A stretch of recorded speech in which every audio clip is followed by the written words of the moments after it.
أهلا بكم. إصابة قوية لبدري في مباراة إسبانيا وألمانيا.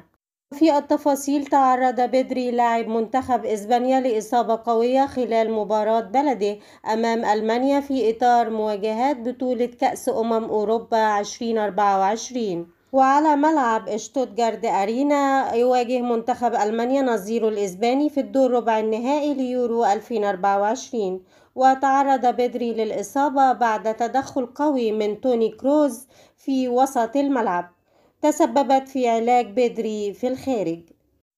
وبعدما عاد لاستئناف المباراة سقط أرضا ولم يتمكن من ذلك، ليضطر المدرب لويس لإقحام داني أولمو بدلا منه في الدقيقة 8.